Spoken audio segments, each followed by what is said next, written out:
File করি তৃণমূলকে 7 বার জন্মগ্রহণ করে আসতে হবে হাওড়া জেতার জন্য।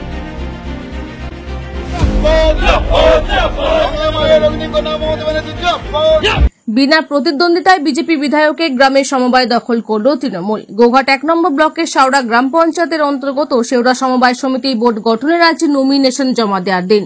এই নিয়ে শাসক দলের তৎপরতা তুঙ্গে থাকলেও দেখা মেলেনি গোঘাটের বিজেপি বিধায়ক তথা শাওড়ার ভূমিপুত্র বিশ্বনাথ কারুক ও বিজেপি কর্মীদের। তিনি দাবি করেন তৃণমূলেরই গোষ্ঠীদ্বন্দ্বের জেরে গন্ডগোল, তাই বিজেপি নমিনেশন করতে আসেনি। যদি বিজেপি নমিনেশন করে তাহলে তৃণমূলকে জেতার জন্য 7 জন্ম নিতে হবে।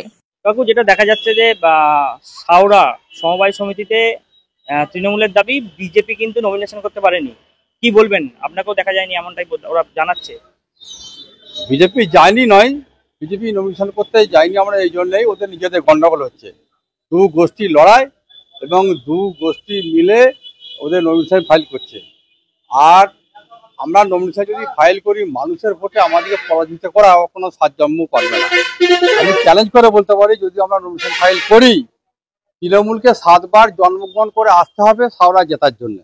তাই পঞ্চায়েত ভোটে আমরা দেখেছি ওরা ছাপ্পা ছাড়া ওদের উপায় নেই, এতে বিষয়। আর সমবায় সমিতিতে যে কি করবো, নোংরামি করতে যাবো, ওদের নিজেদের মধ্যে গন্ডগোল হচ্ছে, দ্বন্দ্ব হচ্ছে, যা করছে নিজেরাই করছে, সেই জন্য আমরা মাথা ঘামাইনি ওখানে। অপরদিকে 1 নম্বর পঞ্চায়েত সমিতির সভাপতি বিজয় রায় বলেন বিজেপির জনসমর্থন হারিয়েছে, দেখা মিলছে না তাদের নেতাদের। যদি বিশ্বনাথ কার্কের প্রয়োজন হয় তৃণমূল কর্মীরা তৃণমূলের পতাকা নিয়ে বিজেপির এমএলএর পাশে দাঁড়াবে। যদিও এই নির্বাচনকে ঘিরে এলাকায় চাপা উত্তেজনা ছিল। সমবায় সমিতির আশেপাশে দেখা মেলে শাসক দলের পতাকায় মোড়া বাঁশের লাঠি, মোতায়েন করা হয় গোঘাট থানার বিশাল পুলিশ বাহিনী। বিনা প্রতিদ্বন্দ্বিতায় জয়লাভের পর শাসক দলের নেতা কর্মীদের উৎসাহ ছিল চোখে পড়ার মতো। মহিলা কর্মীদেরও আবির খেলায় মেতে উঠতে দেখা যায়।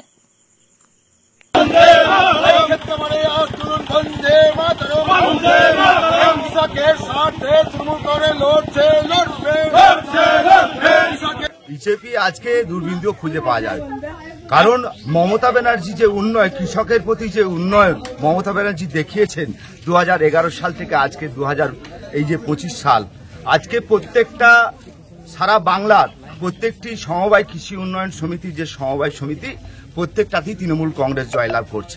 ইতিমধ্যে গোঘাট 1 নম্বর ব্লকের দেখতে দেখতে আমরা 9টা সমবায় সমিতি, আজকে শাওড়া সমবায় কৃষি উন্নয়ন সমিতির আজকে নির্বাচন মনোনয়নপত্র প্রদান ছিল। সেখানে তৃণমূল কংগ্রেসের যে 9 জন ক্যান্ডিডেট তা বিনা কন্টেস্টে, অর্থাৎ বিরোধীরা কারা তারা কিন্তু কোনো জায়গা নেই, বিরোধীদের কোনো সাহস দেখাতে পারেননি। এখানে বিজেপি সিপিএম কেউ নেই, ধরাশায়ী হয়ে গেছে, তাদের খুঁজে পাওয়া যাচ্ছে না, দূরবীন দিয়ে দেখতে পাওয়া যাচ্ছে। এখানে বিরোধী এমএলএ তার বাড়ি এলাকা, একদম সাধারণ মানুষ আজকে স্বতঃস্ফূর্তভাবে আজকে এই শাওড়া অঞ্চলের শাওড়া গ্রামের মানুষজন এই সমবায় সমিতির যে সমস্ত কৃষক স্বতঃস্ফূর্তভাবে মমতা ব্যানার্জির হাতকে শক্ত করেছে, কারণ এই জয় মমতা ব্যানার্জির জয়। মমতা ব্যানার্জি যে উন্নয়ন, কৃষকের যে উন্নয়ন, কৃষকের যে কিষাণ ক্রেডিট কার্ডের মধ্য দিয়ে তাদের যে সুবিধা সুযোগ পাইয়ে দেওয়া, এবং তার সাথে সাথে কৃষক বন্ধু, কৃষকের জন্য আজকে মমতা ব্যানার্জির সরকার কৃষক যদি 60 বছরের নিচে মারা যায় তার যে ডেথ বেনিফিট আজকে সর্বত্র দিচ্ছেন মমতা ব্যানার্জি। তাই বাংলার মানুষ, এই শাওড়া অঞ্চলের মানুষ, গোঘাটের মানুষ বুঝে নিয়েছে মমতা ব্যানার্জির বিকল্প কেউ নেই, মমতা ব্যানার্জি।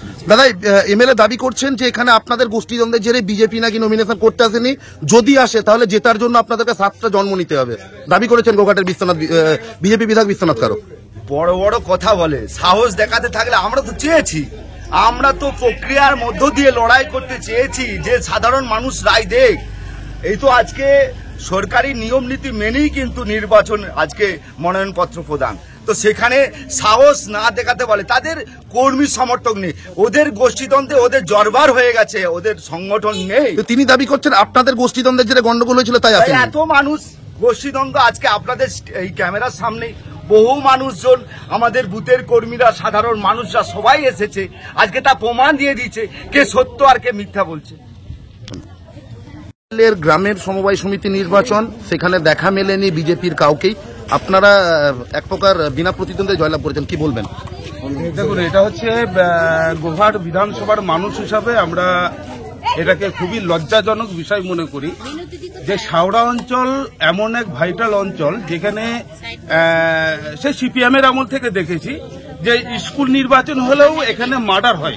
সমবায় তো দূরের কথা, পঞ্চায়েত নির্বাচনে মার্ডার হয়, স্কুল নির্বাচনেও মার্ডার হয়। সেখানে আমরা তৃণমূল কংগ্রেসের নেতৃত্বে 2023 সালের পঞ্চায়েত নির্বাচন করেছি বিনা রক্তপাতে। 2024 লোকসভা নির্বাচন করেছি বিনা রক্তপাতে। আজকের দিনে দাঁড়িয়ে আমাদের সাউরা সমবায় নির্বাচন করলাম যেখানে বিনা রক্তপাতে। সেখানে এটা এমএলএর ব্যর্থতা যে এমন একজন এমএলএ আমরা পেয়েছি যাকে সাধারণ মানুষ চোখে দেখে না এবং তার দলের কর্মীরা তাকে খুঁজছে।